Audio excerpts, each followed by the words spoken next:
Hello everyone, this is Monica. Hope you all doing great. So again welcome back to my channel Ignu Botany Classes with Monica. So आज इस video में जो है हम दो topic के ऊपर डिस्कशन करेंगे. First one is prion and second one is viroid. अब प्रायोन्स होते क्या हैं, हम बात कर लेते हैं पहले प्रायोन्स की. प्रायोन्स होते क्या है? Prions are the pathogenic protein particles. ये ऐसे प्रोटीन पार्टिकल्स हैं जो कि डिजीज़ कॉज करते हैं. पैथोजेनिक का मतलब होता है जो डिजीज़ कॉज करती हैं. अब हमें ये चीज़ तो पता है कि वायरस हो गया, बैक्टीरिया हो गया, ठीक है, ऐसे ऑर्गेनिजम्स जो हैं डिजीज़ कॉज करती हैं. बट इनके अलावा जो कुछ प्रोटीन्स होते हैं, एबनॉर्मल प्रोटीन होते हैं जो बीमारी को ट्रांसमिट करते हैं, डिजीज़ कॉज करते हैं. ठीक है. अब प्रायोन को किसने डिस्कवर किया था? प्रायोन को डिस्कवर किया था एल्बर्नी एंड एट ऑल, जो रिप्रेजेंट करता है कि उनके साथ जो उनके साथी थे, उनके पार्टनर्स थे. एल्बर्ट के कुछ पार्टनर्स थे जिन्होंने प्रायोन के ऊपर स्टडी की थी और उसे डिस्कवर किया था. Is that clear? It has only protein. इनके पास सिर्फ और सिर्फ प्रोटीन होता है. They do not contain any genetic material. ना इनके पास DNA होता है, ना इनके पास RNA होता है. सिर्फ और सिर्फ इनके पास प्रोटीन प्रेजेंट होता है. ये प्रोटीन से बने हुए होते हैं. Prions are proteins that have ability to transmit disease. ये जो है ऐसे प्रोटीन्स होते हैं जिनके पास क्षमता होती है किसी भी डिजीज़ को ट्रांसमिट करने की. इनके पास क्षमता है कि वो बीमारी को ट्रांसमिट करते हैं. ठीक है.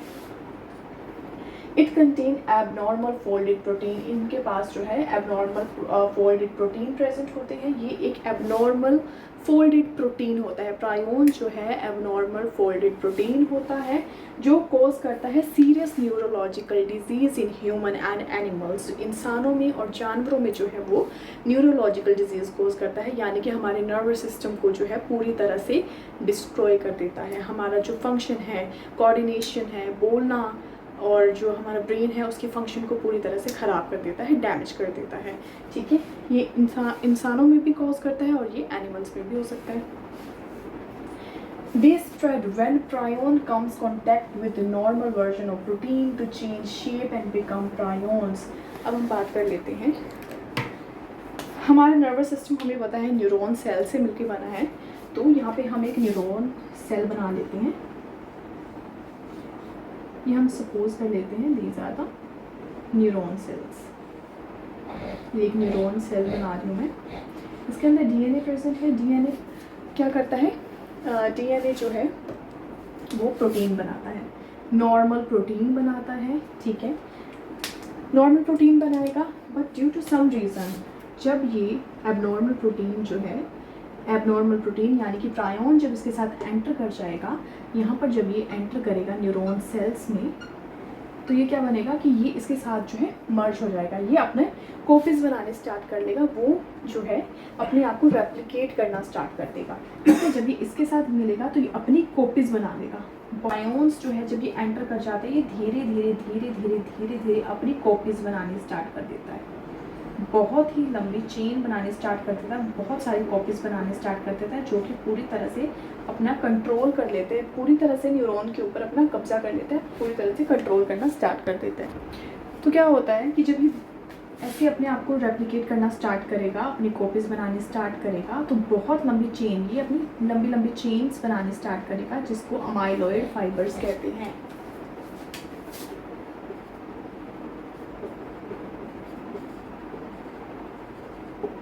लंबी लंबी चेन बनाएगा जो कि अमाइलॉइड, इसको जो है अमाइलॉइड फाइबर कहते हैं.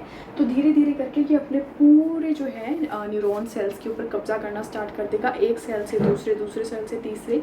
तो ये पूरे न्यूरॉन सेल को, हमारा जो नर्वस सिस्टम है, जो हमारा नर्वस सिस्टम है उसको जो है पूरी तरीके से डैमेज कर देगा. तो यहाँ पर वही बात कही है, जब ये तब स्प्रेड होता है जब prion come contact with the normal version of protein. जब ये हमने देखा था यहाँ पर जो है नॉर्मल वर्जन था, और जब ये प्रायोन एंटर करा है इसके अंदर, तो वो अपनी कॉपीज़ बनाने स्टार्ट कर देता है, अपने आप को रेप्लिकेट करना स्टार्ट कर देता है. तो धीरे धीरे जो है वो पूरा कंट्रोल जो होता है अपने हाथ में ले लेता है न्यूरॉन्स.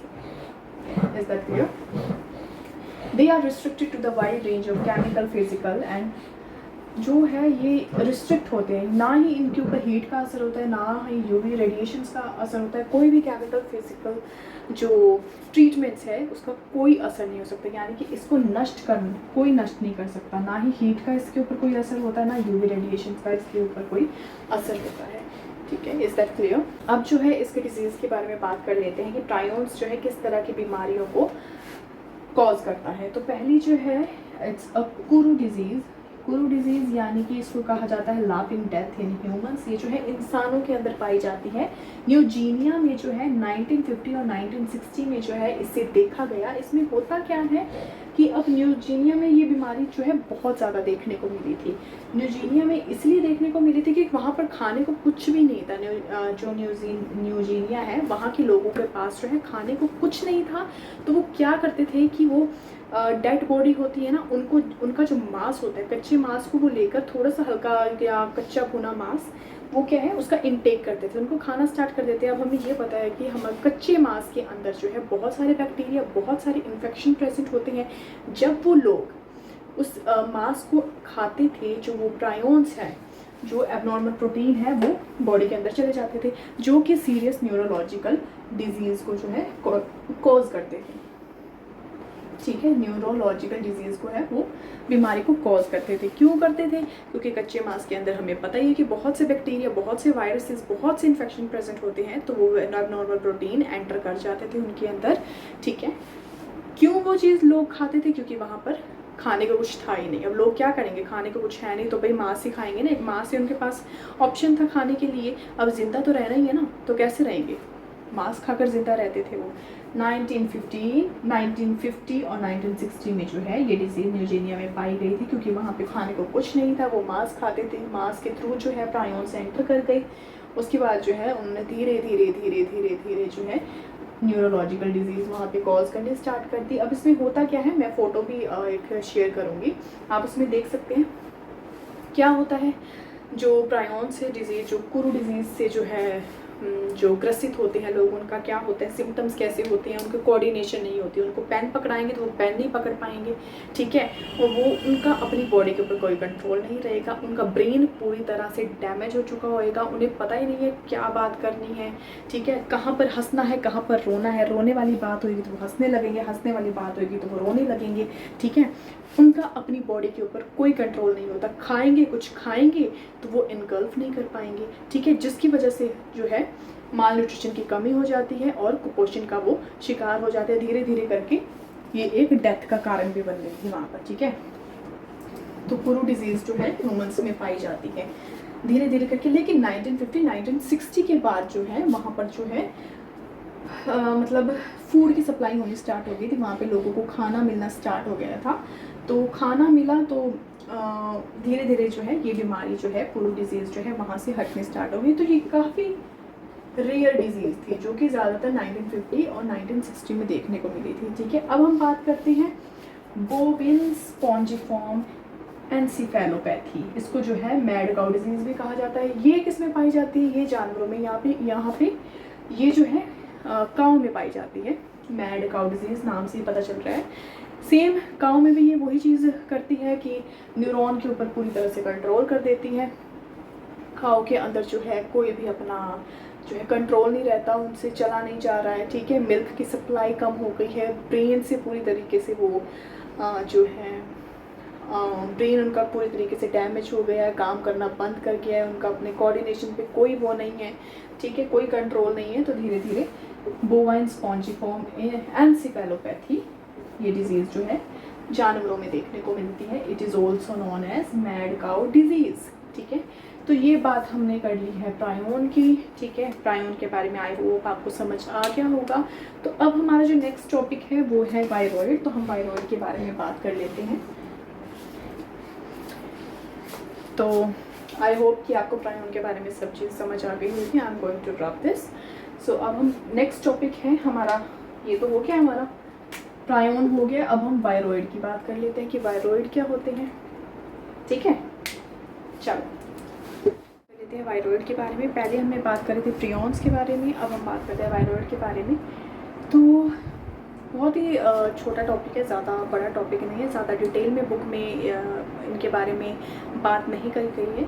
तो जो बुक में पॉइंट है वही मैं आपको यहाँ पर समझाऊंगी, वही पॉइंट्स जो है मैं यहाँ पर एक्सप्लेन करूँगी आपको। ज़्यादा डिटेल में बात नहीं की गई है हमारी बुक में।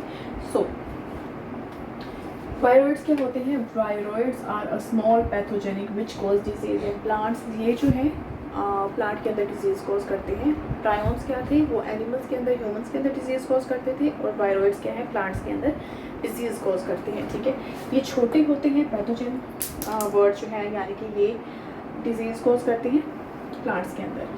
1971 में जो है पोटैटो के अंदर जो है ये वायरॉइड देखने को मिला था। पोटैटो जो अपनी शेप चेंज करनी स्टार्ट कर दी थी उसने।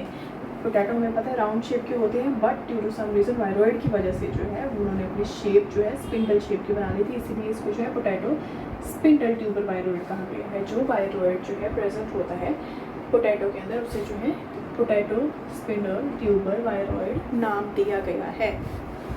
अगला पॉइंट क्या है? It contain only RNA। ये सिर्फ RNA कंटेन करता है, इसके अंदर कोई प्रोटीन पार्टिकल नहीं होता, कोई प्रोटीन नहीं होता, कोई कैप्सिड नहीं होता। प्रायोन में क्या था? प्रायोन में था कि ये सिर्फ प्रोटीन अपने अंदर कंटेन करता था, ये प्रोटीन के बने होते थे प्रायोन्स। और वायरॉइड क्या है? सिर्फ RNA के बने हुए हैं, और ये जो थे वो सिर्फ प्रोटीन के बने हुए थे। ठीक है, ये सिर्फ RNA कंटेन करता है। They do not have viral protein, कोई प्रोटीन नहीं होता। ये छोटे होते हैं वायरस से भी, वायरॉइड जो होते हैं वायरस से भी छोटे होते हैं। क्लियर? दे कंटेन स्मॉल, छोटे, circular, single standard RNA contain करते हैं। That do not contain any protein और कैप्सिड। ये जो होते हैं सिर्फ RNA कंटेन करते हैं, और RNA भी कैसे होता है? छोटा होता है, सर्कुलर होता है, और सिंगल स्टैंडर्ड होता है। कोई प्रोटीन की कवरिंग नहीं होती उसके ऊपर, नेक्ड होते हैं ये। ठीक है, they do not degenerate bye enzyme. इनके ऊपर भी किसी चीज़ का असर नहीं होता, ना प्रायोन्स के अंदर जो है किसी चीज़ का असर होता, किसी एंजाइम का असर होता था, किसी केमिकल फिजिकल ट्रीटमेंट का असर होता है, ना ही वायरॉइड के अंदर जो है किसी भी एंजाइम ये डीजेनरेट होते ही नहीं है, डिग्रेडेड होते ही नहीं, यानी कि इनको कोई नुकसान पहुँचता ही नहीं है। ठीक है, दे कॉज प्लांट डिजीज़। ये जो है प्लांट में डिजीज़ कॉज करते हैं। पोटैटो में तो करते ही करते हैं, लेकिन उसके कुछ जो है टोमेटो के अंदर भी डिजीज़ कॉज करते हैं, जो कि प्लांट में देखने को मिलती है ज़्यादा से ज़्यादा। जो ये प्लांट के ऊपर अफेक्ट करती है। टोमेटो हो गया, कुकम्बर हो गया, ऐसे प्लांट्स के ऊपर जो है ये देखने को मिलती हैं। ठीक है, अब ये करते क्या हैं? ये जो है ये ग्रोथ को स्टंट कर देते हैं, यानी कि ग्रोथ को रोक देते हैं, प्लांट की ग्रोथ को जो है ये रोक देती है। ठीक है, और लॉस ऑफ क्लोरोफिल, यानी कि क्लोरोसिस कर देते हैं। क्लोरोसिस क्या होता है? कि क्लोरोफिल की एब्सेंस। लॉस ऑफ क्लोरोफिल, जब जो है उसके पत्ते जो है पीले पड़ने स्टार्ट हो जाते हैं, हरे से जब वो उसके लीव्स होते हैं वो पीले पड़ने स्टार्ट हो जाते हैं, वो किसकी वजह से होता है? लॉस ऑफ क्लोरोफिल की वजह से होता है। तो ये चीज़ होती है। अब हम बात कर लेते हैं कि वायरॉइड एंटर कैसे करता है। ये जो होती है सेल वॉल प्रेजेंट है, सेल वॉल प्रेजेंट है, और सेल वॉल के अंदर जो है पोर्स प्रेजेंट होते हैं, जिसको हम प्लाज्मोडेस्माटा कहते हैं। यहाँ पर जो है छोटे पोर्स प्रेजेंट होते हैं। ठीक है, तो वायरॉइड्स जो है जब एंटर करता है सेल वॉल के अंदर, प्लांट के सेल वॉल के अंदर जब वो एंटर करेगा वायरॉइड, तो कुछ वायरॉइड जो होते हैं या तो वो क्लोरोप्लास्ट के साथ अपने आप को रेप्लिकेट करेंगे, और कुछ जो है न्यूक्लियस के साथ रेप्लिकेट करेंगे। जब वो एंटर करेगा, जब वायरॉइड जो है एंटर कर जाएगा न्यूक्लियस के अंदर, जो आरएनए जो है एक एंजाइम प्रेजेंट होता है, RNA पॉलीमरेज जो एंजाइम प्रेजेंट होता है, जब वो यहाँ पर वेस्ट राउंड शेप का होता है। वायरॉइड जो RNA होता है वो राउंड सर्कुलर शेप का होता है, लेकिन जब वो यहाँ पर पहुँचेगा तो RNA पॉलीमरेज एंजाइम की हेल्प से जो है ये अपनी कॉपीज़ बनानी स्टार्ट कर देगा। यहाँ पर देख लो, ये अपनी कॉपीज़ बनानी स्टार्ट कर देगा, जो कि स्ट्रेट हो जाएंगी। वैसे तो ये होती है राउंड शेप की, RNA जो होती है सिंगल स्टैंडर्ड होती है, और ये राउंड शेप की होती है। लेकिन जब ये न्यूक्लियस के पास पहुंचेगी, with the help of enzyme, RNA polymerase enzyme की हेल्प से जो अपनी कॉपी बनाएंगी और ये स्ट्रेट हो जाएंगी। स्ट्रेट होने के बाद जो है फिर लाइगेज एंजाइम की हेल्प से जो है ये फिर जो स्ट्रेट होती है ये सर्कुलर हो जाएंगी। लाइगेज का मतलब ही क्या होता है? लाइगेज का काम होता है दो चीज़ों को आपस में जोड़ना। तो लाइगेज की हेल्प से जो है ये फिर से आपस में जुड़ जाएंगे और राउंड शेप के वायरॉइड्स बना लेंगे, न्यू अपने आप को नंबर इंक्रीज़ कर लेंगे, वायरॉइड शेप के बन जाएंगी, ठीक है। और फिर ये जो फर्दर है वो दूसरी सेल को इन्फेक्ट करना स्टार्ट कर देंगे। तो ये बात होगी हमारी। तो ये है वायरॉइड के बारे में जो हमारी बुक में डिटेल दी गई है, वो सारा मैंने आपको यहाँ पर समझा दिया। ये इतनी डिटेल में नहीं था, तो ये टॉपिक ही जो थे मेन पॉइंट्स मैंने आपको सब बता दिए हैं।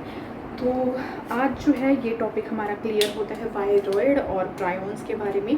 आई होप कि आपको समझ आई होगी। अगर if you have any query, अगर कोई भी आपको प्रॉब्लम है, कुछ समझ नहीं आया, तो आप कमेंट सेक्शन में कमेंट कर सकते हैं। मिलते हैं अगली वीडियो में नए टॉपिक के साथ। Thank you so much.